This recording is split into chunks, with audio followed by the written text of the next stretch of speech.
नमस्कार दोस्तों, आप देख रहे हैं MH1 प्राइम। मैं हूं दीपक अरोड़ा। दोस्तों, स्वागत है आपका आज हमारे खास कार्यक्रम के अंदर। इस कार्यक्रम के अंदर हम बात करेंगे ऐसे राजनेता से जो एक ऐसे परिवार से हैं, ऐसे राजनीतिक घराने से हैं जो अपने आप में बहुत बड़ी राजनीतिक विरासत सजोए हुए हैं। स्वर्गीय चौधरी देवीलाल जी के सुपुत्र, पूर्व में सांसद रह चुके हैं, वर्तमान के अंदर रानिया से विधायक हैं और भारतीय जनता पार्टी की सरकार के अंदर बिजली एवं जेल मंत्री की जिम्मेवारी निभा रहे हैं। जी हां, हम बात कर रहे हैं चौधरी रणजीत सिंह चौटाला जी से। चौटाला साहब, बहुत बहुत धन्यवाद। चौधरी साहब, सबसे पहला सवाल, आज के समय में अगर वर्तमान दृष्टि के अंदर बात करें, परिवेश के अंदर बात करें, तो हरियाणा प्रदेश के आप सबसे वरिष्ठ राजनेताओं में से एक है। आपने ज्वाइंट पंजाब का समय भी देखा है, वो समय भी देखा है, 1960 की बात करूं, 70 का दशक, 80 का दशक की बात करूं, आपने वो समय भी देखा है जब जीवन दर समय के साथ धीरे धीरे जीवन में बदलाव रहा। राजनीतिक परिवेश के अंदर, राजनीतिक गलियारों के अंदर आपने चुनौतियां भी देखी, समय का बदलाव भी देखा, नेताओं मुख्यमंत्रियों के साथ सफर भी तय किया। तो हम चाहेंगे, हम सबसे पहले आप हमारे दर्शकों के साथ अपना जो तजुर्बा रहा, अपने जो जीवन काल के अंदर आपने राजनीतिक विरासत जो आपने देखी है पूरी, स्वर्गीय चौधरी देवीलाल जी के समय की बात करें, उससे पहले की ज्वाइंट पंजाब की बात करें, वो हमारे दर्शकों के साथ साझा करें। चंडीगढ़ के अंदर जो रहे, चंडीगढ़ के अंदर कितने बदलाव आए, ज्वाइंट पंजाब के अंदर जब उस समय के सरकारें थी और आज के समय में किस प्रकार से राजनीति के अंदर बदलाव आए, वो हमारे दर्शकों के साथ साझा कीजिए। हर आदमी ये जानना चाहता है कि उनके पूर्वजों की हिस्ट्री क्या थी, हम कहां से आके कहां बसे। चंडीगढ़ से पंजाब हरियाणा का बड़ा अटूट रिश्ता रहा है। हमारे किसी के दादा यहाँ थे, किसी के फादर यहाँ। मैं आज भी समझता हूँ कि जितने राजनीतिक घराने हैं उसमें 30 और 40% ऐसे लोग हैं जिनकी अभी भी तीसरी चौथी पीढ़ी राजनीति में। तो हर आदमी जानकारी जानना चाहिए, मैं भी जानना चाहता हूँ। मेरा चंडीगढ़ से 59-60 से संबंध है, 1959 और 1960 से। 63 से 67 में यह गवर्नमेंट कॉलेज से मैंने ग्रेजुएशन करी थी। बहुत लोग मेरे साथ पढ़े, कोई सुप्रीम कोर्ट का जज बन गया, कोई आज DGP बन के रिटायर हो गया, कोई बिजनेस में बहुत बड़ी जगह चला गया। गवर्नमेंट कॉलेज उन दिनों का सबसे सेंट स्टीफन के बाद सबसे बेस्ट कॉलेज था नॉर्दर्न इंडिया का। बहुत लोग हाई कोर्ट के जजेस बन गए। 62 की विधानसभा में, क्योंकि मेरे फादर चौधरी देवीलाल राजनीति में थे, 1962 में उन्होंने कांग्रेस छोड़ी थी। शिमला से हमारा विधानसभा यहाँ शिफ्ट हो गया था हरियाणा में, चंडीगढ़ में। पहले 59 में राजधानी वहां थी। जब यहाँ राजधानी शिफ्ट हुई उस वक्त हरियाणा विधानसभा तैयार नहीं हुई थी। तो जो होम साइंस कॉलेज थे उसकी असेंबली में उस वक्त जो भी पंजाब हरियाणा हिमाचल ज्वाइंट था, तो हमारी विधानसभा यहाँ चली। गर्मियों में शिमला होती थी, सर्दियों में यहाँ रहती थी। 62 में ये विधानसभा शुरू हुई है। मैंने 62 में इस विधानसभा का वो सेशन भी देखा जो पहला सेशन था, और मैंने इसका आखिरी वो सेशन भी देखा जब पंजाब हरियाणा दोनों सीट अलग बची। 62 में जो देवीलाल कांग्रेस छोड़ के बाहर आ गए थे। मास्टर तारा सिंह का डाउनफॉल शुरू हो गया था। अकाली दल के बहुत बड़े नेता थे वो, 47 से एक वाहिद नेता एक वही थे। संत फतेह सिंह का ऊपर उठना शुरू होता, मास्टर तारा सिंह नीचे आ रहे थे। कांग्रेस के सामने अगर कोई अपोजिशन थी तो अकाली दल हुआ करता, तो बाकी कोई पार्टी नहीं थी। तब जो देवीलाल ने कांग्रेस छोड़ के अपनी एक प्रोग्रेसिव इंडिपेंडेंट पार्टी बनाई। कांग्रेस छोड़ के जब बाहर निकले तो उन्होंने विधानसभा में नई एंट्री में उनके 26 MLA जीत गए ज्वाइंट पंजाब में। पंजाब हरियाणा हिमाचल एक थे, और उस 156 के हाउस में जो देवीलाल के दल के नेता उसके 26 MLA थे। अकाली दल के 18 थे। हमारे परिवार के बहुत नजदीकी मित्र हैं, पारिवारिक संबंध है हमारे। बादल साहब उस विधानसभा में ही नहीं थे। अकाली दल के नेता गुरनाम सिंह लीडर होते थे, डिप्टी लीडर लक्ष्मण सिंह थे। मेरे father leader of the recognised leader of the opposition थे। तो स्वाभाविक था कि हमारा राजनीति में एक बहुत होता, MLA हॉस्टल में रहते थे, आना जाना था।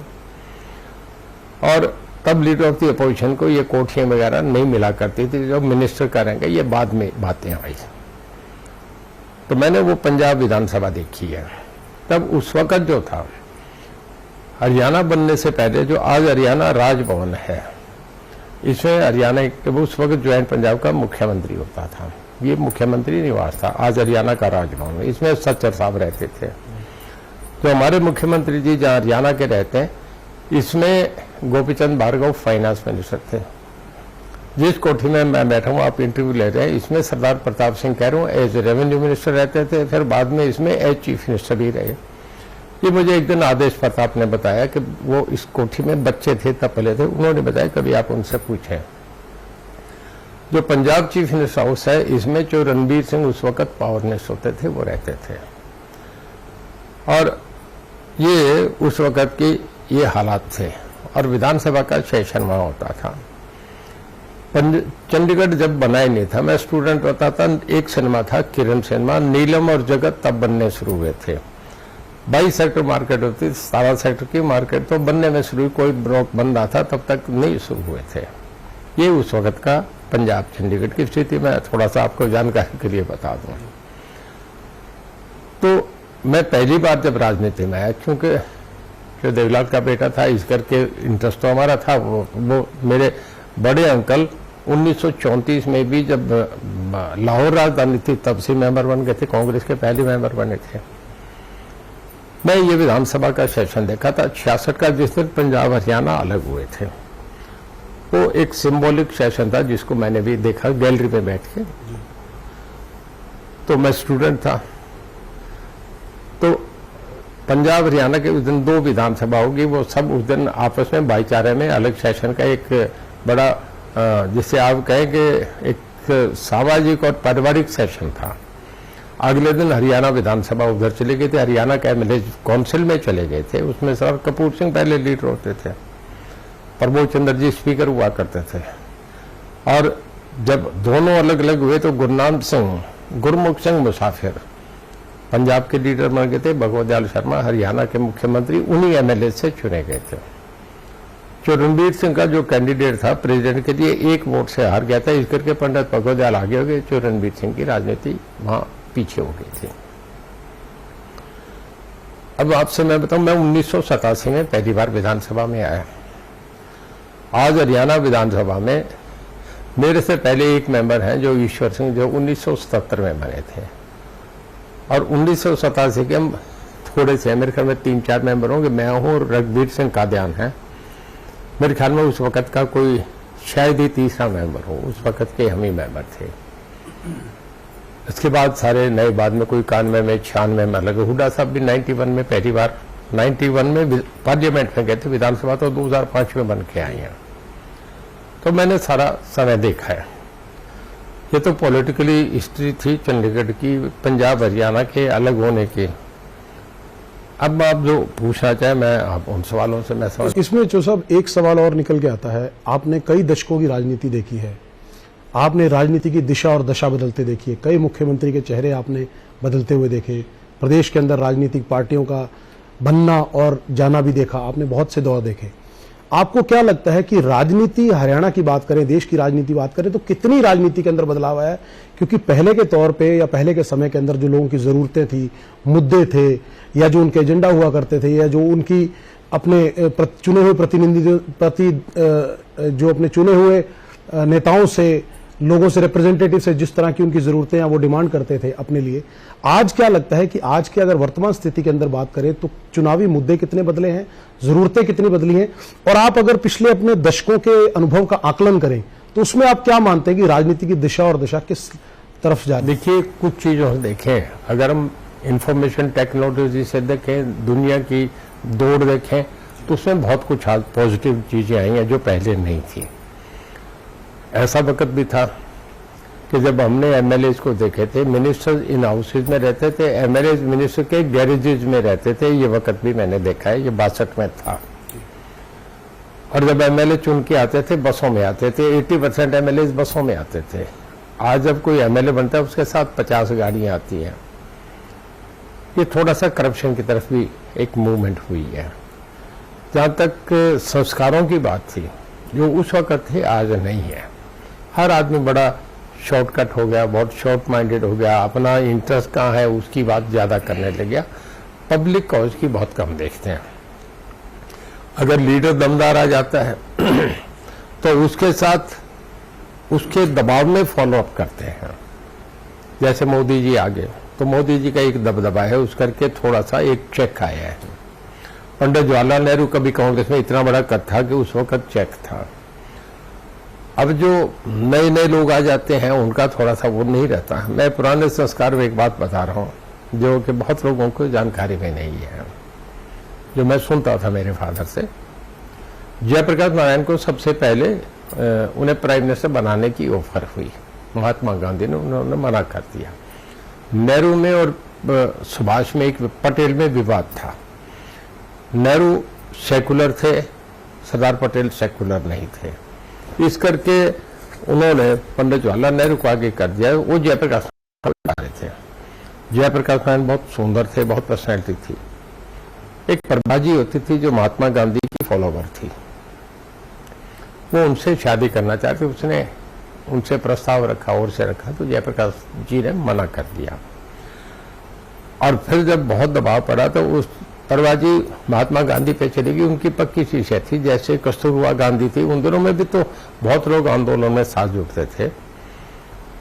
तो प्रभाजी ने जब उनसे कहा, तो महात्मा गांधी ने जब उनसे कहा, क्योंकि महात्मा गांधी का बहुत कद था, वो सुभाष चंद्र बोस प्रेसिडेंट इलेक्ट हो गए थे, उन्होंने बुला के कहा कि इस्तीफा दे दो, इस्तीफा दे दिया। जवाहरलाल नेहरू को बना दिया, उन्हें कोई ना नहीं करता था। जब जयप्रकाश जी को कहा कि प्रभाजी शादी करना चाहती है और मैं कहता हूँ आप शादी करो, तो उन्होंने उनको कहना तो नहीं टाला, पर क्षमा के साथ ये कहा कि मैं शादी तो कर लूंगा, पर आज जीवन मेरे इनके पुरुष और औरत के संबंध नहीं बनेंगे।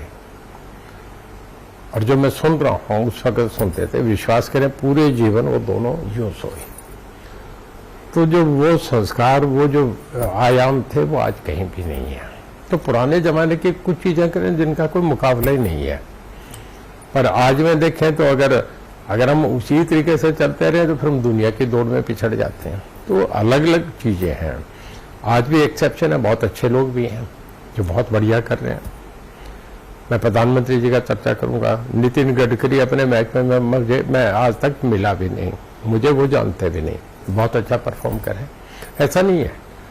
हमारे सीएम साहब हैं, मैं ये करके नहीं कि मैं उनकी कैबिनेट में हूँ। परफॉर्मेंस पे जो हरियाणा ने इन दिनों में 7 साल में जो मार्च करा है, जो मैं नहीं कह रहा, नीति आयोग कह रहा है कि जो फास्ट ग्रोइंग स्टेट है उनमें, जो बड़ी स्टेट है उसमें हरियाणा सबसे सेकंड देश में बढ़िया है। और उसके बाद अगर हम ये देखें इंडस्ट्रियल हब कितना बड़ा बना है, जो मानेसर से गुड़गांव, रेवाड़ी और आपका फरीदाबाद, इसको हम लें तो आज देश की प्रोडक्शन में पावर की वजह से है कि हम सबसे ज़्यादा कारें हम मैन्युफैक्चर करते हैं, ट्रैक्टर में हम सबसे ज़्यादा, आपकी एक्सावेटर हम सबसे ज़्यादा, मोटरसाइकिल हम 30-32% कर रहे हैं, आपकी क्रेन्स हम 47 कर रहे हैं। तो ये मतलब एक बड़ा बहुत है। आप देखिए इंटरनेशनल मैच होते हैं कबड्डी में, पूरे देश की जो एशियन गेम्स हैं उसमें हरियाणा के लोग अकेले, जो 8 लोगों की टीम होती है उसमें 6 अकेले हरियाणा के हैं, और एशिया में हमेशा गोल्ड मेडलिस्ट रहे हैं। ये ओलंपिक में नहीं है, पर ओलंपिक में जिसमें 50% मेडल अकेला हरियाणा लेके आता है। ये हमारे चीफ मिनिस्टर का आगे का एक बहुत देख के लोगों को प्रमोट करने का, उनको अपने काम में आगे बढ़ाने का, सरकार की सपोर्ट के बिना ये चीजें नहीं संभव होती। पर कैपिटल इसमें एग्रीकल्चर में पर कैपिटल नहीं, पर एकड़ यील्ड में हम पूरे देश में 1 नंबर पे आ रहे हैं। हमारी डिस्कॉम कंपनी जो है पूरे देश में 41 है, उसमें हम 15 और 17वें रैंक पे थे, आज हम 41 में पहली 4 छोड़ के 5 और 6 नंबर पे हम आ गए। आप ये समझिए कि गुजरात की 4 कंपनियां एक ही स्टेट की जो 1 नंबर पे है, उसके बाद हम 5, मतलब स्टेट वाइज हम देखें तो हम 9 पे आ गए। 15-17 से 5 और 6 पे आना एक अचीवमेंट की बात है। तो मतलब कुछ चीजें जो है वो साइंस टेक्नोलॉजी मदद भी करती हैं। तो आपके जो आपका सवाल का जो जवाब है उसको आप अगर घुमा के देखें तो उसमें तो अलग अलग विश्लेषण होंगे। जो साहब आपने बहुत सही तरीके से व्याख्या की और विस्तार पूर्वक बताया कि समय के दौरान जो बदलाव हुए, चाहे वो प्रदेश के राजनीतिक परिवेश की बात करें या राष्ट्रीय परिप्रेक्ष्य में बात करें, आपका कहना है कि आज के समय में, वर्तमान समय के अंदर भी बहुत से लोग हैं, बहुत से नेता ऐसे हैं जो बहुत अच्छा काम कर रहे हैं, जनता से जुड़ाव के साथ चल रहे हैं, प्रदेश और देश के हित के लिए निरंतर सोचते हैं और उस पर काम करते हैं। आपने वर्तमान में भारतीय जनता पार्टी के वर्तमान मुख्यमंत्री मनोहर लाल खट्टर जी का भी जिक्र किया कि वो किस तरह से उन्होंने प्रदेश की उन्नति और आगे ले जाने का काम किया। आपका कई बार ऐसा बयान भी देखने को मिला है, कई बार ऐसे ही आपका बयान भी सामने आया था कि आप अपने स्वर्गीय चौधरी देवीलाल जी, जो देश के एक समय पर प्रधानमंत्री भी, जन नायक के तौर पर प्रसिद्ध हैं, जनता के सेवक के तौर पर, जनता के नायक के तौर पर, और खास तौर पर उनको एक बात के लिए हमेशा आज भी किसान कमेरे वर्ग द्वारा या लोगों के द्वारा याद किया जाता है कि जनता को, लोगों को अपने साथ लेकर चलने की जो क्वालिटी उनके अंदर थी, उनके दुख दर्द को समझने की भावना जो स्वर्गीय चौधरी देवीलाल जी के अंदर थी, वो उनको विलक्षण बनाती थी। तो आपने कई बार ऐसा भी अपने इंटरव्यूज में कुछ बात ऐसी कही है कि आप अपने स्वर्गीय चौधरी देवीलाल जी और मनोहर लाल खट्टर जी के बीच में कुछ समानताएं भी देखते हैं। तो मैं आपसे गुजारिश करूंगा कि हमारे दर्शकों के साथ साझा जरूर कीजिए कि वो आपको ऐसी कौन सी समानताएं लगती हैं जो आपको लगता है कि उनके अंदर चौधरी श्री मनोहर लाल खट्टर जी के अंदर जो स्वर्गीय देवीलाल जी के साथ एक बात उनमें जो सबसे ज्यादा थी, जो बहुत उन्होंने एक नंबर पे आती है, जो सब जानते हैं, जो देवीलाल थ्रू आउट अपनी जिंदगी ऑनेस्ट रहे। उन पे कभी करप्शन का इल्जाम, उन पे ये कहा जाता था कि उन्हें 1 रुपए आते थे तो वो 2 देते थे, एक सामने इकट्ठा करके देते थे, गवर्नमेंट की मैचिंग ग्रांट से देते थे। उन पे कभी करप्शन का इल्जाम नहीं लगा। माननीय मनोहर लाल जी के लिए भी पूरे इसमें ये प्रचार था, इवन अपोजिशन के लोग ये कहते हैं कि ऑनेस्ट आदमी है। ये आज के दिन में बहुत बड़ी क्वालिफिकेशन है जब हर एक पे भ्रष्टाचार के आरोप लगते हो। दूसरा ये है कि आंतक हैं, जो देवीलाल चैलेंजेस को एक्सेप्ट करते थे। और मनोहर लाल जी का भी मैंने ये देखा है, सारे एमएलए भी इस बात को देखते हैं कि कभी भी वो 1 मिनट भी नहीं सोते। रात के 12 बजे तक ऑफिसर्स मीटिंग चल रही है, एमएलए के साथ मीटिंग चल रही है, ये डेवलपमेंट का हो रहा है, वो केवल क्योंकि एक बैचलर है, पूरा समय उनके पास है, उन्हें बच्चों की ओर के नहीं, जो बच्चों का समय घर में आदमी, मैं मेरी लाइफ में बच्चों को 50%, 40%, 30% टाइम देता हूँ, उनके साथ मुझे ज्वाइन करना पड़ता है, फैमिली है। उन्हें इस बात से एक भरना मेरा पूरा 100% पूरी पार्टी के लिए समर्पित है। ये बहुत बड़ा काम है जो सब लोगों से उन्हें आगे ले जा रहे हैं। तीसरा उनका ये है कि हर सब्जेक्ट को, मैं सब कैबिनेट में रहा हूँ, मैं चौधरी देवीलाल के कैबिनेट में मिनिस्टर था, मैं ओम प्रकाश जी के कैबिनेट में भी हूँ, मैं हुड्डा साहब के कैबिनेट में मिनिस्टर नहीं था, पर डिप्टी चेयरमैन प्लानिंग कमीशन करके आपकी प्लानिंग कमीशन की मीटिंग में जाता था, नीति आयोग जिसे कहते आज उसमें बैठता था, बड़े अच्छे हम दोस्त रहे, रिश्ते भी थे। जितना हमारे सीएम साहब को आईएएस ऑफिसर्स की लॉबी को चेक करना आता है, जितना इन्हें सब्जेक्ट वाइज नॉलेज है, वो किसी को नहीं थी। हर सब्जेक्ट को पूरी तरह समझते हैं। पब्लिक फॉलोइंग कितनी है, ये नहीं है, ये एक अलग विषय है। जो देवीलाल तो एक चैलेंजेस को लड़ते थे, पूरी स्टेट में इस्तीफा देके, वो उनका अलग करेक्टर था, इनका अलग है। पर एज एडमिनिस्ट्रेटर मिनिस्ट्री में जो मामला पकड़ है, हर मामले को समझते हैं, वो मैंने किसी को भी नहीं देखी। नॉलेजेबल चीफ मिनिस्टर है। नंबर 3, इनकी भी ये इच्छा रहती है। जो देवीलाल का एक किस्सा सुना तो मैं उनके साथ गया था अमेरिका, और अमेरिका में उनका एक ऑपरेशन था, लेजर से होता था। तो वो उस वक्त इंडियानापोलिस में, हम मेथोडिस्ट हॉस्पिटल में थे। रात को हम चले गए, जब एनआरआईज ने कम्युनिटी हॉल में बुला लिया, डिनर लंच के लिए बुला लेते हैं, जो भी जाते हैं उन्हें बुलाते हैं बच्चे। तो वहाँ उन लोगों से पूछने लगे, हर आदमी अमेरिका का कोई बड़ा अच्छा है, सफाई अच्छी है, एडमिनिस्ट्रेशन बड़ा अच्छा है, इंटरफेरेंस बहुत कम है, इस तरीके की अलग अलग बातें बताई। एक सरदार साहब थे जो हाई कोर्ट के रिटायर्ड जज थे, वो वहाँ अपने नातियों के पास मिलने गए थे, उनकी बेटी वहाँ थी, उनसे मिलने गए थे, 1 महीना पहले गए थे। वो कहने लगे, चो साहब मैं 1 महीने से सब पूरा अमेरिका घूम के देखा है, लोगों में सेहत, डाइट, ट्रैफिक सेंस कोई मुकाबला नहीं है, सफाई और फास्ट मूविंग के कोई अलग टाइम नहीं, अपने काम से बिजी है, दूसरे बात से उन्हें मतलब नहीं। तो कहते हैं कि मैंने एक यहाँ देखा कि एक दिन मैं मेरे बच्चों के साथ गया, डिज्नीलैंड चला गया। डिज्नीलैंड जब हम गए तो वहाँ टिकट जब लेने लगे तो किसी की $3 ईच थी, किसी के जब औरों के लिए तो $4, $5। जब मेरी टिकट का आया तो मुझे उन्होंने $1 लगाया।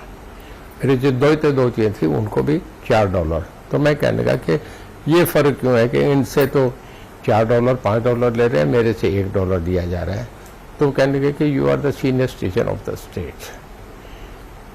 तो हम ये समझते हैं कि आप 80 में पता नहीं कब चले जाएं, तो ये करके हमने बुजुर्गों के लिए कर रखा है कि उन्हें बुढ़ापे में जितनी लाइफ की एंजॉयमेंट है वो सब उन्हें दें। इस करके हम आपको ये कर रहे हैं, $1 आपसे लिए, इनसे बोलिए है। तो कहते हैं कि उसके बाद मैंने जो है अपना जब हम वापस चलने लगे तो चौ साहब जब फ्लाइट में थे तो उन्होंने उससे बैठ के कहा, ओझा साहब को बुलाया, प्रिंसिपल सेक्रेटरी थे, आप उनसे भी इस बात को पूछ लें।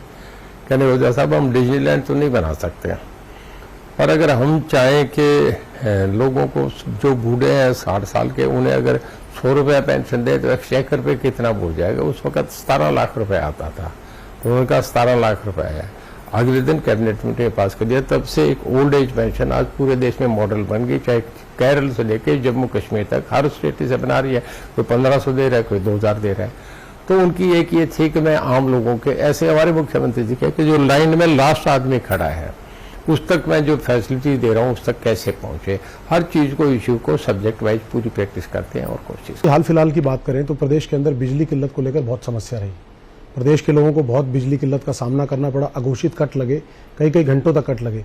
क्या कारण मानते हैं कि इसके पीछे का मूलभूत कारण क्या रहा कि जो बिजली की समस्या इतनी विकराल रूप में रही पिछले कुछ दिनों के दौरान हरियाणा प्रदेश के अंदर, और क्या उस पर पूरी तरह से काबू पा लिया गया, क्या उस पर पूरी तरह से कंट्रोल कर लिया गया? देखिए, नेचर और ग्लोबलाइजेशन आप हमारे हाथ नहीं है। 15 दिन पहले अखबार में छपा था कि पिछले 20 साल का गर्मी का रिकॉर्ड टूटा है। अभी परसों मैं एक टीवी पे देख रहा था कि 1901 के बाद दिल्ली में 48 पॉइंट टेम्परेचर पहली बार हुआ है। 1901 के बाद, मतलब 100 साल के बाद ही हुआ है। कभी मई के महीने में 47 टेम्परेचर नहीं हुआ था, अप्रैल के महीने में, अप्रैल में 47 हुआ।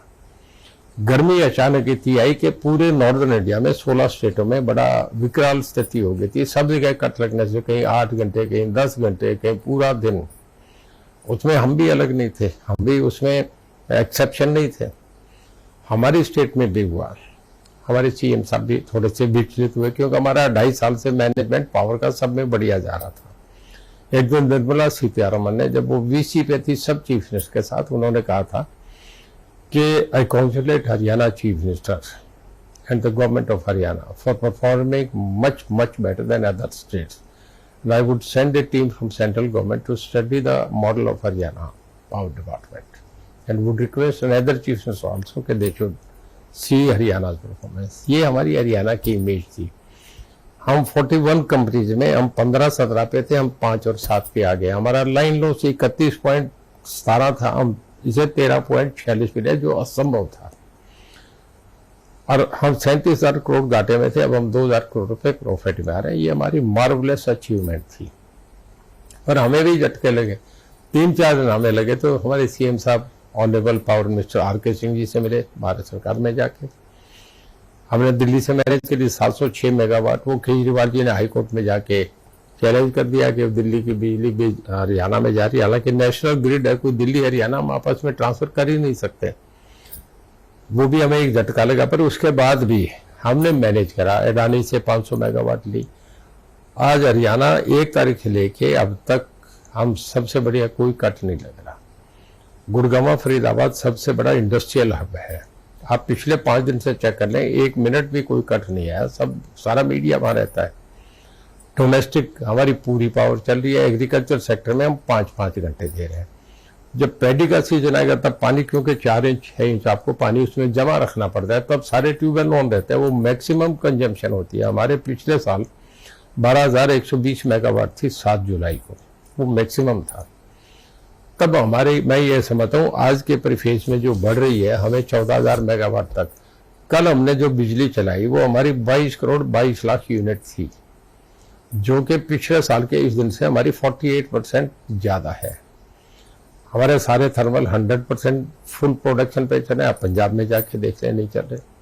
हमारे जितने ऑफिसर्स, इंजीनियर्स, मैं तो उन्हें कॉन्ग्रेचुलेट करता हूँ कि वो हमें बहुत अच्छा कर रहे हैं, बहुत अच्छा, पर दिन रात लगे हुए हैं। इस करके हमें इन क्राइसिस में भी हरियाणा ने अपनी एक जगह बनाई है कि हमारे पिछले 1 हफ्ते से कोई कट नहीं है। तो साहब, इसमें एक सवाल आपकी बात से ही निकल कर आता है कि आपने कहा कि जिस तरह से केंद्रीय जो मंत्री हैं निर्मला सीतारमण जी, उन्होंने कांग्रेचुलेट भी किया हरियाणा सरकार को और बिजली विभाग के लिए कि जिस तरह का रोल मॉडल आप लोगों ने तैयार किया, जिस तरह से बिजली की उपलब्धता लोगों तक पहुंचाई है, प्रदेश के अंदर की है।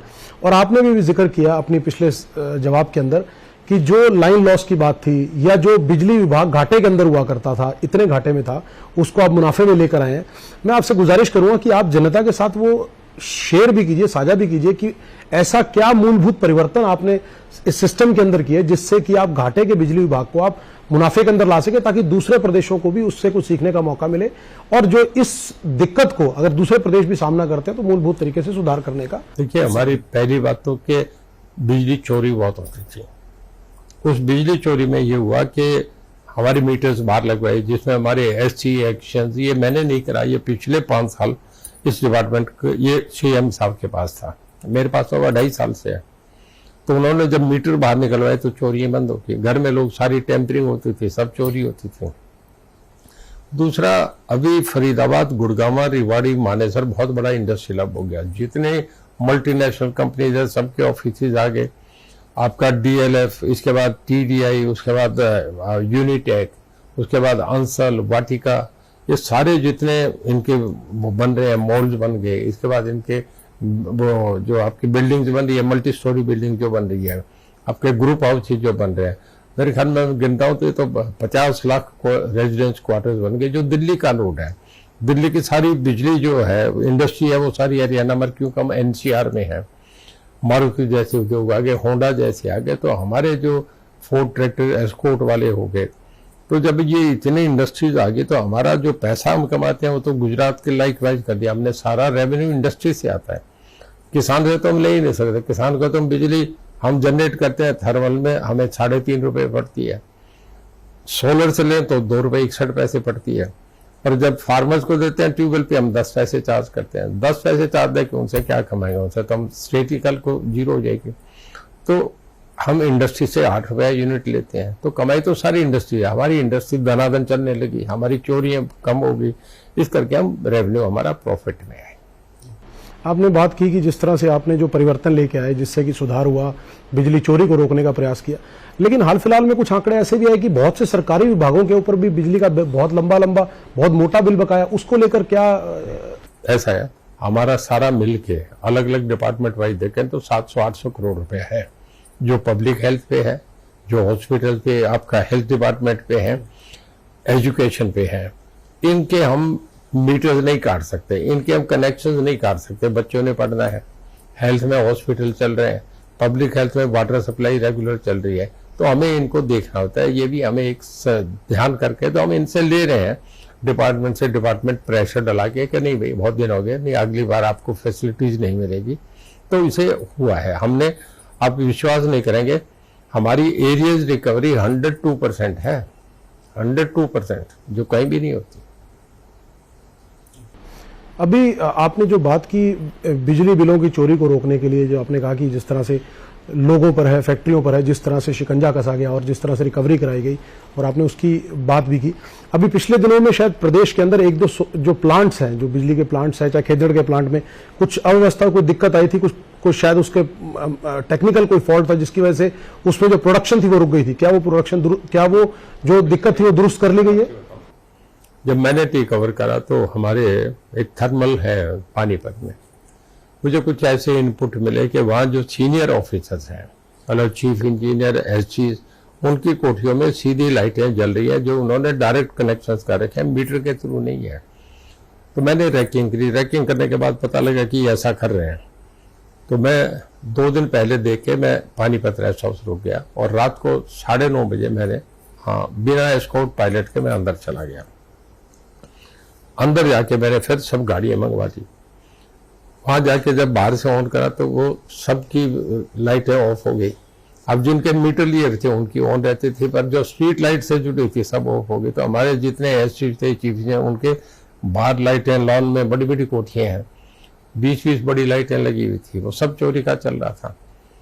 मैंने सीएम साहब से पहले नोटिस मिला कि मैं ये करने जा रहा हूँ, इतने बड़े लोग हैं, मेरी इन्फॉर्मेशन पक्की है, आप ये बताएं कि मैं ये करूँ कि नहीं करूँ। करने के आप पूछना है, नहीं करो, ऐसे काम तो रोज करो। मेरा हौसला बढ़ गया। मैंने 5 एससी, 3 चीफ इंजीनियर और 1 डायरेक्टर फाइनेंस, 9 के चोरी पकड़ी। रात को चीफ मिनिस्टर साहब को बता दिया, 1-1 लाख रुपया जुर्माना लगा। तो एक प्रेसिडेंट सेट हो गया कि मगरमच्छ पकड़े जाएंगे, चोरी नहीं करने देंगे। इसके बाद आप विश्वास नहीं करेंगे, मैंने 4 बार पूरे हरियाणा में 2 साल में 500 टीमें, एक टीम में 8 से लेकर 10 आदमी, मतलब आप समझिए कि 5-5 हजार आदमी। सुबह 4 बजे से भिवानी वालों को मैंने भेज दिया अम्बाला, अम्बाला वाले चले गए सिरसा, जींद वाले चले गए कुरुक्षेत्र, और ऐसे जो टीमें हमारी चलेगी, साथ हमने पुलिस ली और विजिलेंस, सीआईडी और सीएम स्क्वाड भी साथ लिया।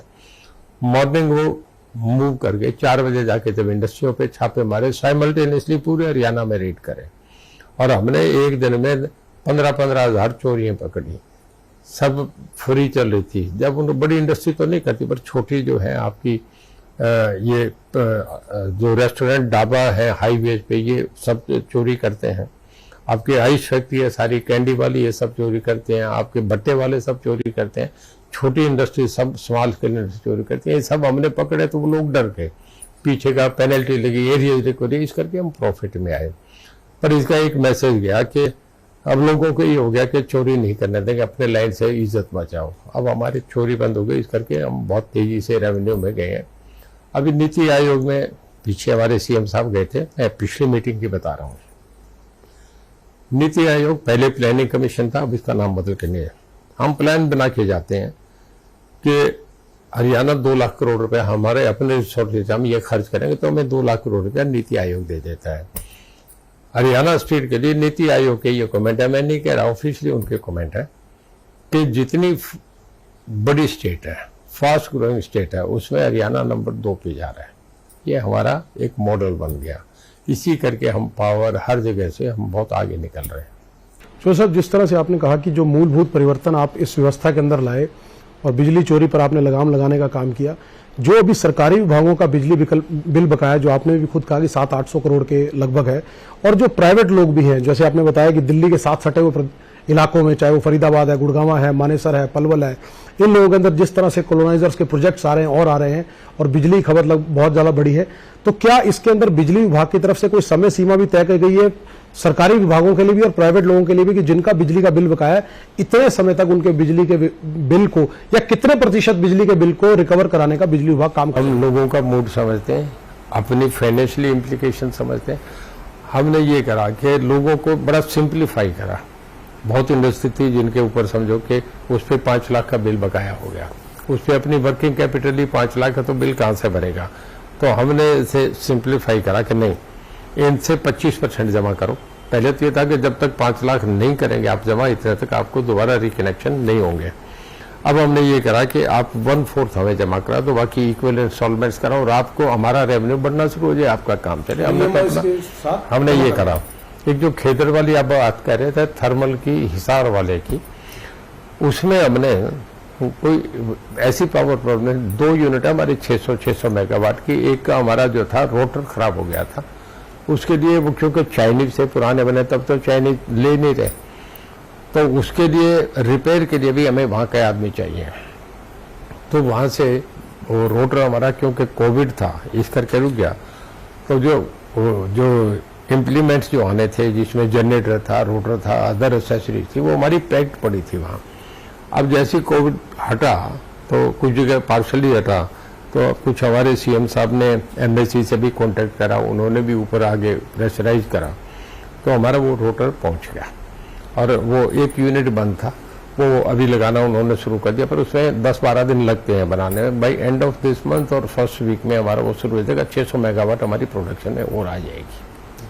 हाँ, कोई वक्त कोई और झंझट नहीं, कोई हड़ताल नहीं थी, कुछ भी नहीं था। चौधरी साहब, एक सवाल, हम जनता के बीच में जाते हैं, जनता निरंतर हमारे से, जब हमारा जनता के साथ सीधा संवाद होता है तो जनता निरंतर हमारे से बात करती है, और आज जनता की नुमाइंदगी करते हुए जनता की तरफ से एक सवाल आपसे, क्योंकि आप बिजली विभाग के मंत्री हैं, बिजली मंत्रालय आपके पास है, तो जानना जाएगा, जो जनता चाहती है कि बिजली मंत्री से पूछा जाए, जब कोई भी व्यक्ति प्रदेश के अंदर, कोई भी व्यक्ति या देश के अंदर कोई भी व्यक्ति बिजली के अंदर उसका बिल समय पर नहीं भरता, समय सीमा पर नहीं भरता, तो उस पर सरकार द्वारा जुर्माने का प्रावधान है, उस पर उसका मीटर काट लेने का प्रावधान है।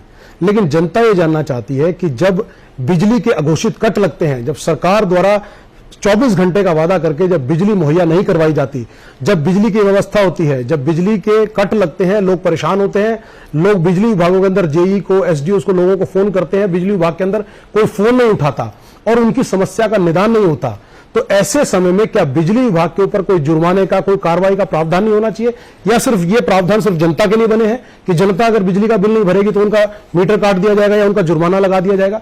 तो ये सवाल सीधा जनता की तरफ से मैं आज आपसे जानना चाहूंगा। बात बड़ी जस्टिफिकेशन है उनके सवाल में कि भाई जब हम पे ये है तो उन पे क्यों नहीं हो। बात तो उनकी ठीक है, पर ऐसा कि हमारी कुछ लिमिटेशंस हैं।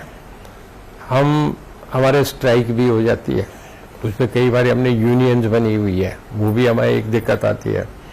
किसान भी थोड़ी सी बात हो जाती है तो वो उग्र हो जाते हैं। जैसे अभी मोहाली में कल बैठे थे, हमारे यहाँ भी आते हैं, बिजली घरों के ताले लगा देते हैं, तो उसमें हम वो नहीं कर सकते कि हम गोलियां चला दें, उन्हें ये करके ये कर लें। तो हमें, क्योंकि हम डेमोक्रेसी, एक सिविलाइज सोसाइटी है, लोगों ने चुने हुए, हरियाणा विधानसभा को ये नहीं है कि हम कुछ बन गए, वो लोगों की संपत्ति है, हम जवाबदेह हैं। अब हम वो एक्शन तो नहीं कर सकते, पर हमें मीटर यूं काटना पड़ता है। कुछ इसमें हमने सिंप्लीफाई करा है। कुछ घरों में लोग घरों में नहीं है, एनआरआई या बाहर चले गए, उनके मीटर चल रहे हैं, चले ही आ रहे हैं, तो उनका बिल बढ़ रहा है। मेरे एक दो ऐसे लोग अमेरिका से आए तो जिन्होंने मुझे करा, मैंने उन्हें मदद करी। कुछ ऐसे हैं कि जिनके मीटर ही जले हुए हैं, पड़े हैं, अब उनको भी हम क्या करेंगे। कुछ ऐसे हैं जिन घरों के ताले लगे हैं, है ही नहीं, कोई रहता ही नहीं।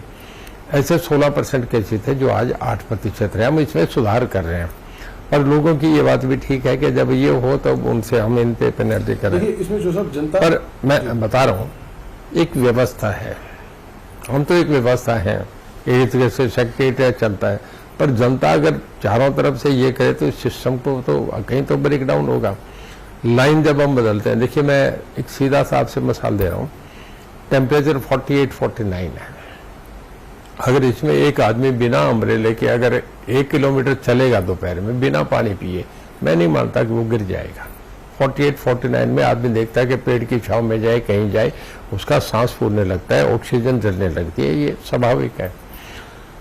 आखिर कंडक्टर जो है, तारें जो है, वो भी तो मेल्ट होती है। आपने रोड में देखा होगा, जब नए रोड बने होते हैं तो उनमें जो तारकोल है पिघल के बाहर आ जाता है। अगर आदमी नंगे पैर चलेगा तो आपके पैरों के चिपकना शुरू हो जाता है।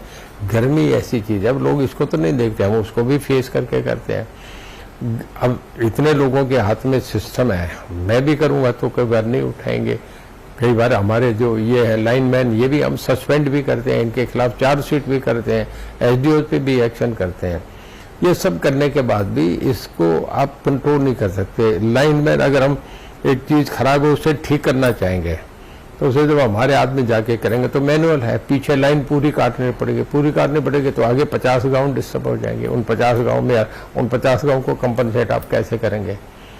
तो ये प्रैक्टिकल नहीं हो सकता, करेंगे मतलब सारा सिस्टम ही ब्रेक डाउन हो जाएगा अगर वो इतनी बातें मानी। लेकिन लोगों का जो सब कहना यह है कि जब इस तरह की विकराल स्थिति आती है, तो चलिए मान लीजिए कि सरकार के साथ कोई ऐसी विकराल स्थिति है जिसमें दिक्कतें हैं, जिसको सुलझाने में या दुरुस्त करने में समय लगेगा, कम से कम जनता का उन अधिकारियों के साथ संवाद तो होना चाहिए। उस समय पर अधिकारी जनता के लिए उपलब्ध नहीं होते। उनका कहना है कि फोन करते रहो, बिजली विभाग के अंदर एसडीओ को फोन करते हो, हमारे फोन, और निरंतर ऐसे उदाहरण सोशल मीडिया पर देखने को मिलते हैं। मैं आपकी बात से सहमत हूं कि एक व्यवस्था है जिसके अंदर व्यवस्था के तौर पर ही एक परिवर्तन लाना पड़ेगा, जो सहमत हूं कि एक समय लगता है। सिर्फ जनता की तरफ से बात करते हुए आपसे अनुरोध है और आपसे एक ऐसा जवाब चाहूंगा कि आने वाले समय में क्या कोई ऐसी व्यवस्था या प्रावधान नहीं होना चाहिए कि जिसमें इनकी अकाउंटेबिलिटी भी, सभी अधिकारियों की अकाउंटेबिलिटी भी तय हो कि अगर कोई अपने काम के लिए पूरी तरह से जनता के प्रति जवाबदेही के लिए उपलब्ध नहीं है तो उस पर कार्रवाई होनी चाहिए। मैं एक चीज विद एविडेंस कहूंगा आपसे, आप किसी चीफ मिनिस्टर से चेक करें तो मैं जिम्मेदार हूं इस बात का, ऑन रिकॉर्ड कह रहा हूं। किसी भी चीफ मिनिस्टर ने आज तक एसडीओ की मीटिंग नहीं करी। मैंने हमारी 2 कंपनी, एक DHVVN एक UHVVN, मैंने मिनिस्टर बनने के बाद सारे, पहले तो चीफ इंजीनियर तो सब बुलाते हैं, MDs को सब बुलाते हैं, मैंने सबसे पहले SCs बुलाए, SCs के साथ मीटिंग करी। उसके बाद मैंने सारे एक्शन बुलाए, फिर मैंने सारे SDOs बुलाए। SDO तक कोई नहीं जाता, आज तक किसी चीफ मिनिस्टर ने एक ने भी मीटिंग नहीं करी। और मैं भी उन्हें कहता हूँ SC एक्शन गलती नहीं करते, जो गलत होता है ना वो SDO से लेके जेई तक सबसे ज्यादा जेई खराबी करता है और लाइनमैन करते हैं। मैं कह लगा इनको सब लाइन अप करो। हम इसे बहुत खींच के ले रहे हैं, बहुत इस पे बहुत लोगों को चार्जशीट भी करे हैं, कुछ लोग हमने सस्पेंड भी करे हैं। उसके बाद थोड़ी सा हमारा जो डिपार्टमेंट ठीक हुआ है, पर जो इतना बिगड़ा हुआ काम है उसे सुधरते सुधरते समय लगेगा। चलिए, हम उम्मीद करते हैं चौधरी साहब कि आपके मार्गदर्शन में और दिशा निर्देशों के अंदर मूलभूत तौर पर सुधार और परिवर्तन जरूर आएंगे। एक और सवाल, अभी पिछले दिनों जो पीएम योजना के तहत, जो कुसुम पंप योजना के तहत जो इसको लेकर चलाया गया, इसको लेकर कैसा रिस्पांस मिल रहा है?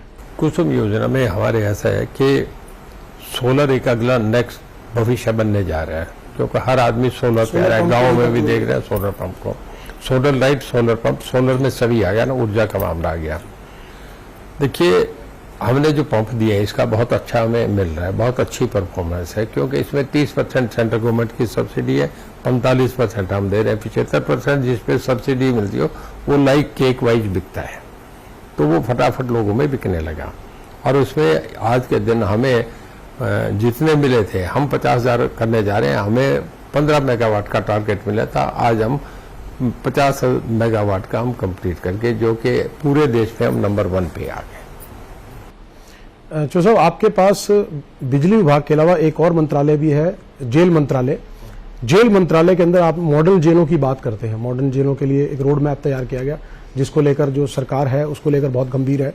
लेकिन आज के समय में भी बहुत सी जेलों के अंदर मोबाइलों का मिलना, कुछ इस तरह की चीजों का मिलना निरंतर जारी है। अभी भोंडसी जेल के अंदर मिला, इस पर रोक क्यों नहीं लग पा रही? क्या कारण लगता है आपको कि जिसकी वजह से ये पूरी तरह से रोक नहीं पा रहे हैं?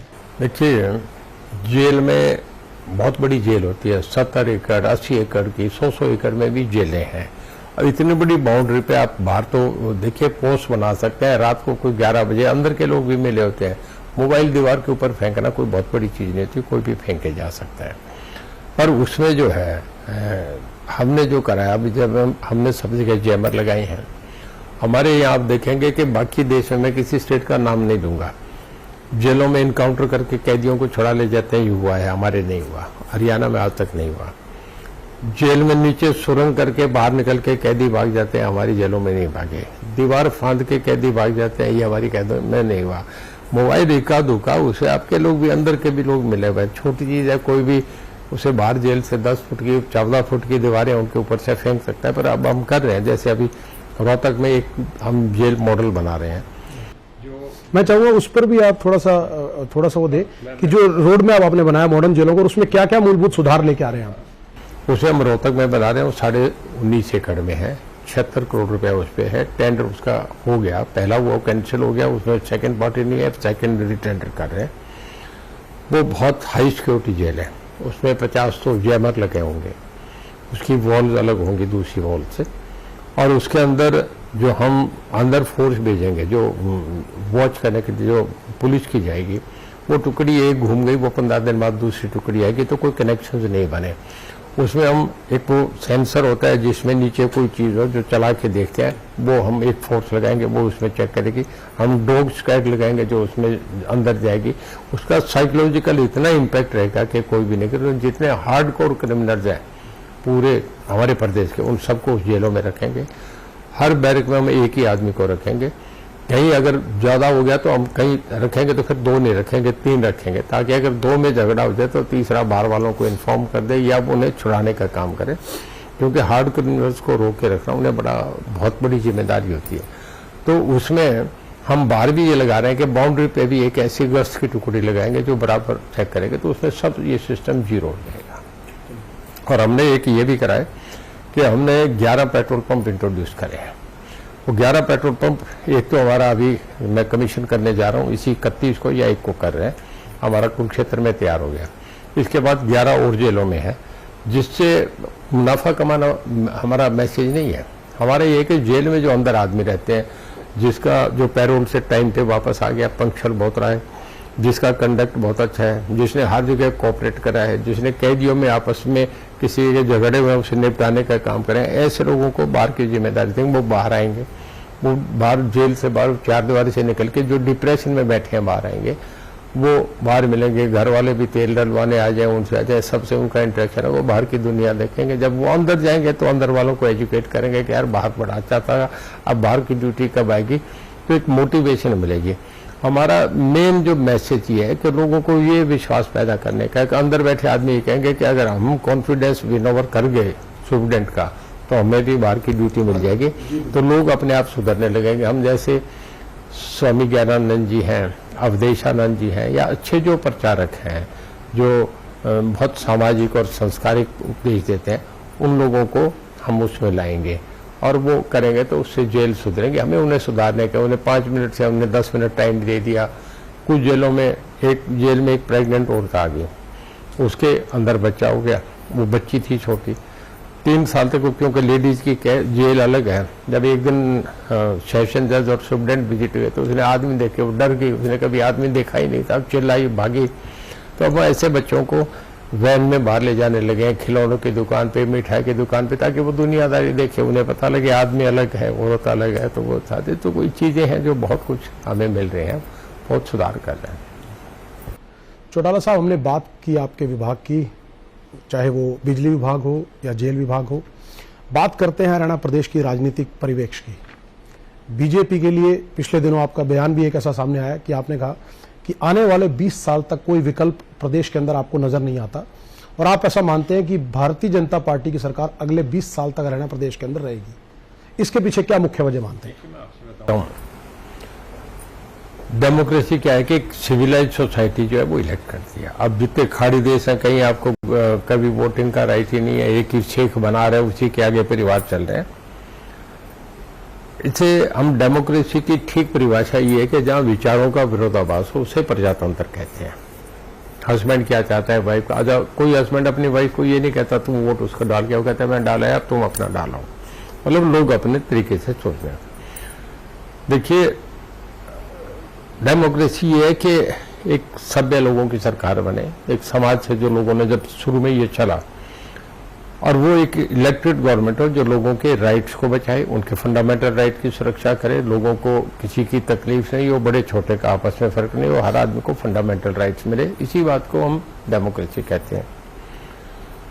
फ्रांस और जर्मनी में 30-30 साल कोलिशन गवर्नमेंट पीरियड है, क्योंकि यूरोप कंट्रीज हमसे बहुत आगे है, और हमारे यहाँ हम उनसे डेमोक्रेसी में बहुत पीछे हैं। हम उन्हीं के कॉन्स्टिट्यूशन थे। अमेरिका और इंग्लैंड का मिला, इंग्लैंड में तो कन्वेंशन से सारा, तो वहाँ जो थे 30-30 साल कोलिशन गवर्नमेंट मिली, फिर 2 पार्टी सिस्टम आ गया। हमारे यहाँ भी एक ऐसा ही समय हमारा निकला 1977 के बाद, मतलब एक कोलिशन पीरियड है जो 2014 तक चला। वो राजीव देसाई बने, वीपी सिंह बने, चंद्रशेखर बने, देवगौड़ा बने, उसके बाद आपके मनमोहन सिंह जी बने, वाजपेयी बने, राजीव गांधी बने। जितनी भी सरकारें आई वो सब कोलिशन थी, उसमें 8 पार्टी थी, 10 पार्टी थी। हम भी उसी दौर से गुजर के आए। अब एक लोगों ने 2 पार्टी सिस्टम पे आ गए। आज बीजेपी सब पार्टियों को लेके अकेली सबसे ऊपर उभर के आ गई। 2014 में पहली बार ऐसा हुआ कि एक सिंगल पार्टी को बहुमत मिला, 270 से ऊपर सीटें आई, और दोबारा फिर 2019 में लोगों ने फिर रिपीट कर दिया। अब तीसरी बार भी मैं देख रहा हूं, मैं नहीं कह रहा, जो इंटरनेशनल सर्वे आता है उसमें जो 8 popular, France, Germany, England, America और रशिया में जो गिने जाते हैं टॉप लीडर्स हैं, उनमें कौन मोस्ट पॉपुलर, उसमें भी हमारे मोदी जी 1 नंबर पे आते हैं। कोई देश का प्राइम मिनिस्टर ऐसा नहीं है जो दूसरे कंट्री में जाके एनआरआईज को एड्रेस करे। हमारे अब फिनलैंड में गए, आपका बर्लिन में गए, हमारे प्राइम मिनिस्टर की फिर तालियां बज रही है। देखिए, किसी आदमी के प्रति विश्वास बन जाता है। हम फॉरेन पॉलिसी में बहुत ऊपर चले गए, कोई मुकाबला ही नहीं है, और देश में भी जो पहले से था उससे सिस्टम में बहुत इम्प्रूव हुआ है। कायदा है कि जब सेनापति मजबूत हो तो फौज बहुत बढ़िया काम करती है। किसी घर में भी जब कंट्रोल रहता है, जब एक आदमी सुपर रहे। जब 18 पार्टी की गवर्नमेंट है कि आप बराबर कोलिशन सुनिए, कोलिशन में कौन आएंगे? फारूक अब्दुल्ला सबसे पहले कश्मीर से चल लो, वो बैठ के आएंगे, वो क्या स्टेटमेंट देते हैं लोग और आप सुनते हैं। उसके बाद आपका आसाम गण परिषद आएगी, उसके बाद फिर ममता बनर्जी आएगी, फिर केजरीवाल आएंगे, फिर अखिलेश आएंगे, आपके लालू जी का बेटा तेजस्वी वो आएगा, फिर आपका झारखंड मुक्ति मोर्चा आएगा, उद्धव ठाकरे आएंगे, शिवसेना आएगी, उसके बाद आपका डीएमके, अना डीएमके आएंगे, शरद पवार आएंगे। जब इतने 40 पार्टियों का गठबंधन आएगा तो स्वाभाविक है कि देश 10 साल पीछे चला जाएगा। आप एक पुराना किस्सा देख लो, जब मंत्रिमंडल बना तो कुछ पार्टीज ने बिना पोर्टफोलियो के कंडीशन डाल दी कि ये पोर्टफोलियोज मिलेंगे तो हम सरकार में ज्वाइन करेंगे। सरकार रुकी रही 3 दिन तक। नेता एक ही होता है, सिवाय बीजेपी के दूसरा आज राष्ट्रीय नेता नहीं है। बीजेपी पूरे देश में आगे, कहीं भी कोई दूसरी पार्टी नहीं है। तो लोगों के लिए है कि 20 साल तक एक पॉपुलर प्राइवेट। आप मानते हैं कि प्रदेश के अंदर, हरियाणा प्रदेश के अंदर भी आप मानते हैं कि जनता के पास कोई विकल्प नहीं है, और ये केवल नेतृत्व की वजह से आपको ऐसा लगता है कि माननीय प्रधानमंत्री मोदी जी एक चेहरे, एक लीडर के तौर पर ऊपर नेतृत्व कर रहे हैं, इस वजह से आपको लग रहा है, या आपको लगता है कि इस तरह के काम इस सरकार के अंदर या पिछली सरकार में हुए हैं या हो रहे हैं, जिसके चलते अगले 20 साल तक जनता भारतीय जनता पार्टी की नीतियों में हरियाणा के अंदर भी विश्वास व्यक्त करेगी? कि कोई भी आदमी कोई बात कहे तो वो दम पे कहता है। मैं आपको बताता हूँ, वेस्ट बंगाल में गवर्नमेंट बनी, ज्योति बसु सबसे ज्यादा लंबे समय तक देश के चीफ मिनिस्टर रहे। वो और भट्टाचार्य मिलकर 32 साल रहे, अकेले ज्योति बसु 27 साल मुख्यमंत्री रहे। सीपीएम काडर बहुत बड़ा काडर था, आज कहीं सीपीएम है ही नहीं। वो पार्टी रीजनल पार्टी खत्म हो गई, क्योंकि 2-3 स्टेटों में थी, केरल में थी, वहां थी, बाकी किसी स्टेट में सरकार नहीं बनी। इसके बाद आज वहां या तो टीएमसी आ गई या फिर वहां आपका बीजेपी आ गई, कांग्रेस भी बाहर चली गई। अब दूसरा उदाहरण दे रहा हूं मैं मायावती का, सबसे बड़ी रीजनल पार्टी थी, 425 की स्टेट में अकेली सोशल इंजीनियरिंग से सरकार बनी। आज मायावती कहीं नहीं है, 5 एमएलए आए हैं उनके विधानसभा में। अब तीसरा आप आ जाए पंजाब में, बहुत बड़ा इंफ्रास्ट्रक्चर था अकाली दल का, उनके 25 बार बादल साहब मुख्यमंत्री बने। 25 साल मुख्यमंत्री बनने के बाद आज अकाली दल के 2 एमएलए आए हैं, बादल साहब सब परिवार सब बच्चे हार गए। आज सुनील जाखड़ भी आज बीजेपी ज्वाइन कर गए। तो लोगों में रीजनल पार्टी के प्रति लोगों का विश्वास खत्म होता जा रहा है कि इन लोगों के कुछ हाथ है, इन्हें कुछ नहीं कर सकते। आप सेंटर और स्टेट से दोनों से मिलकर सरकारें चलती है, फाइनेंशियली सपोर्ट भी सेंटर की होती है। तो रीजनल पार्टियों का अपना जो अस्तित्व खत्म होता जा रहा है। मैं नहीं मानता, देखिए हुड्डा साहब को जब सजा दी गई है, बहुत लेट दी गई है, उन्हें जब पार्टी का मतलब ऑर्गेनाइजेशन सेटअप दिया, कांग्रेस जब खत्म हो गई, कांग्रेस अब ऐसी स्थिति में है कि उसका अध्यक्ष कोई है, चला कोई और रहा है। ये आप भी जानते हैं, मैं भी जानता हूँ। ऐसी पार्टी होगी कि जिसमें जो बना रहा है उसे पता नहीं तू किसको बना रहा है। मैं आपसे एक सवाल कर रहा हूँ, राहुल गांधी जानते थे कि उदयभान कौन है? तो आप साफ तौर पर कहना चाह रहे हैं कि हरियाणा प्रदेश के अंदर नहीं, मैं आपको विद आर्गूमेंट कह रहा हूँ ना, उदयभान को बना दिया। उदयभान को अगर आज से 1 महीना पहले किसी शहर में हरियाणा के घुमा दिया जाता है, रिक्शा में बैठ के, वो पहचानता नहीं उदयभान, पता ही नहीं कौन है। जिसको बनाया जा रहा है उसको साथ के गांव वाले नहीं जान रहे। तो मतलब जब आप ऐसे आदमी, देखिए बिना सेनापति के फौज की स्थिति वो हो जाती है, जो भेड़ बकरियों के झुंड के पीछे अगर गवाला नहीं हो ना, तो वो कोई इधर जाएगी कोई इधर जाएगी, सेनापति है नहीं, बिना सेनापति की फौज हो रही है। तो आप ये मानते हैं कि जो कांग्रेस ने अभी हाल फिलहाल में संगठनात्मक तौर पर तब्दीलियां की हैं, एक अध्यक्ष के साथ 4 कार्यकारी अध्यक्ष का जो फॉर्मूला हरियाणा प्रदेश के अंदर भी लागू किया, आप मानते हैं फेल है? और दूसरा आप मानते हैं, जो आपकी बातों से लगता है, आपकी बातों से समझ में आ रहा है, आपको लगता है कि जो उदयभान को अध्यक्ष के तौर पर जो जिम्मेवारी दी गई है वो केवल एक रबर स्टैंप के तौर पर है, कमान तो सारी हुड्डा साहब के हाथ में है? हाँ, उन्हीं के हाथ में। उदयभान बेचारा कुछ, हुड्डा साहब तो दो बार प्रदेश के मुख्यमंत्री रह लिए, उनको लंबा तजुर्बा है प्रदेश की राजनीति के अंदर, प्रदेश को चलाने का। तो आप सिरे से खारिज कर रहे हैं हुड्डा साहब और उनकी इस रणनीति को? कोई ऐसा प्रेसिडेंट है, एक बार शायद नरसिम्हा राव ऐसे प्रेसिडेंट थे कि सबकी टिकट बांटते, खुद की टिकट नहीं थी। उदयभान तो ऐसे प्रेसिडेंट है, मैं नहीं मानता कुछ है। अभी आपने एक बात चौसाबा और कही कि 20 साल तक आप भविष्य देखते हैं हरियाणा देश के अंदर भी और प्रदेश के अंदर भी। 20 साल के अंदर आप 20 साल तक आप देखते हैं। अभी आप आजाद विधायक के तौर पर आप चुनाव जीते और आपका समर्थन प्राप्त है सरकार को। क्या इस आने वाले चुनाव में औपचारिक तौर पर आप भी भारतीय जनता पार्टी को ज्वाइन करेंगे और फिर अगले 20 साल तक या ताउम्र भारतीय जनता पार्टी के साथ बने रहेंगे? देखिए, आज मैं इंडिपेंडेंट हूँ, टेक्निकली मैं बीजेपी का मेंबर नहीं हो सकता। तो जब टेक्निकली मैं मेंबर हो ही नहीं सकता तो उसके लिए मैं क्या है, ये तो एंटीसिपेशन है। देखिए, जब कभी बीजेपी समझेगी मैं काम कर रहा हूँ, मैं टोटल समर्पित हूँ बीजेपी को, अनकंडीशनल सपोर्ट दी है। मेरे फीचर्स वो जानते हैं कि रणजीत सिंह बढ़िया आदमी है, अच्छा परफॉर्म कर रहा हूँ। मुझे अगर पार्टी कहेगी, उन्होंने निर्णय करना है कि रणजीत सिंह हम आपको पार्टी से यहाँ से लोकसभा लड़ाना चाह रहे हैं या विधानसभा, तो मैं लड़ूंगा। और मुझे कहेंगे कैंपेन कर, तो कैंपेन करूंगा। तो आपका खुद का जो व्यक्तिगत तौर पर रुझान है वो बीजेपी पार्टी की तरफ पूर्ण रूप से है? बिल्कुल बिल्कुल, इसमें कोई दो है। जब मैं बीजेपी में हूँ, मंत्री हूँ, सरकार में हूँ, तो मैं बीजेपी के साथ हूँ। कांग्रेस को जिसको मैं छोड़ के आया था, जिसकी खिड़की मैं छोड़ के आया, मुझे टिकट नहीं दी, कांग्रेस पे मैं देवलाल का बेटा हूँ, स्वाभिमानी आदमी, ये काम कैसे कर सकता हूँ? आपने कांग्रेस पार्टी के बारे में तो बता दिया कि संगठनात्मक तौर पर जो बदलाव किए वो पूरी तरह से फेल है उसका इस प्रदेश के अंदर आने वाले चुनाव के अंदर कोई कुछ देखने को नहीं मिलेगा। लेकिन एक पार्टी अभी बहुत तेजी से उभर कर प्रदेश के अंदर बात करें, हरियाणा प्रदेश के साथ सटा हुआ प्रदेश है, पंजाब के अंदर भी आम आदमी पार्टी ने बहुत बंपर बहुमत के साथ सरकार बनाई, जहां पर अकाली भाजपा का 2-3 बार अलायंस भी रहा, कांग्रेस पार्टी भी मजबूत रही। कांग्रेस पार्टी की हाल फिलहाल में वहां कैप्टन अमरिंदर सिंह की नेतृत्व में सरकार रही, जिसको बाद में चरणजीत चन्नी को मुख्यमंत्री बनाया गया। तो वहां पर भी आम आदमी पार्टी ने अप्रत्याशित तौर पर जीत दर्ज की। अब हरियाणा की बात करें तो हरियाणा की तरफ से आम आदमी पार्टी की तरफ से राज्यसभा सांसद और हरियाणा प्रभारी के तौर पर सुशील गुप्ता जी निरंतर जमीनी धरातल पर सक्रिय हैं। आप क्या मानते हैं या क्या देखते हैं कि आम आदमी पार्टी किस तरीके से लेते हैं कि हरियाणा के अंदर राजनीतिक गलियों के अंदर क्या अपनी जगह ढूंढने में कामयाब हो सकेगी? देखिए, पहले तो पंजाब में जो मैंडेट मिला है, पब्लिक का मैंडेट है, उसको कोई भी कुछ नहीं कहेगा, स्वागत करेगा। कैप्टन साहब ने भी करा, सुखबीर बादल ने भी करा। मैं भी कहूंगा पब्लिक का फैसला है, पब्लिक अपनी जगह राइट होती है।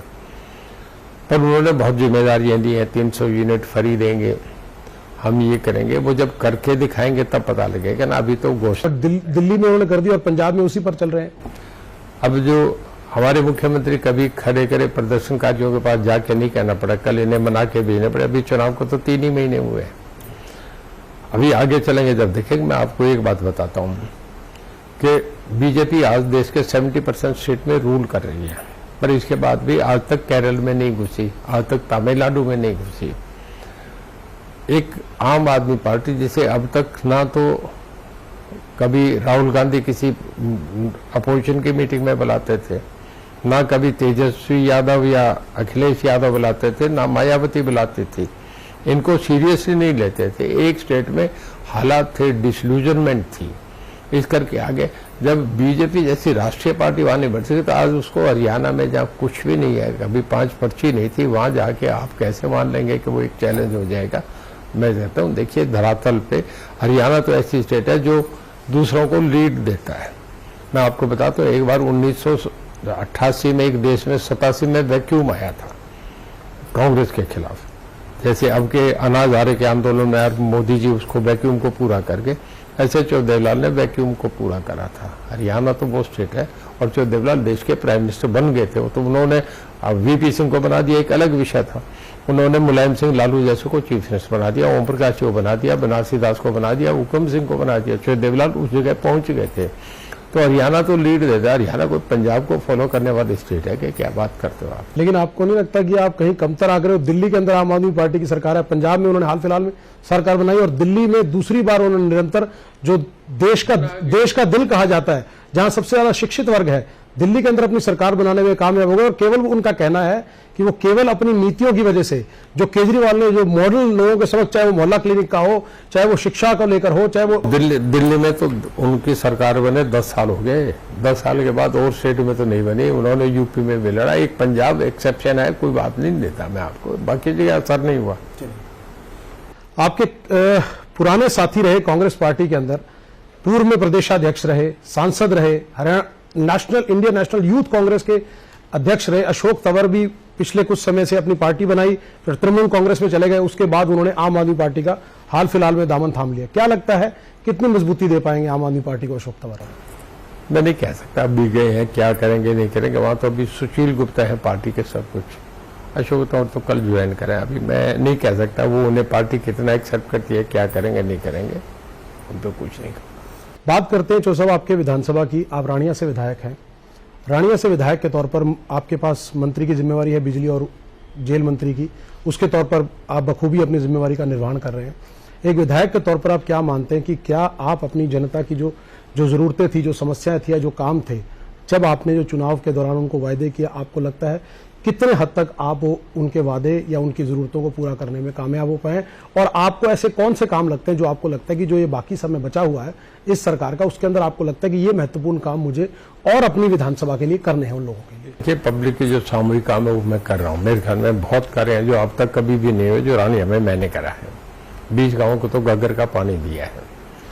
आपका घग्गर में जो कुताबट पुल है वो बनाया, बहुत बड़ा प्रोजेक्ट है। 8 करोड़ का मल्टीपर्पज हॉल रानिया में बनाया है। हल्के में सारे जितने पुराने खाल थे 20-22 साल पर रीमॉडलिंग का, उनको सबको दोबारा बना रहे हैं।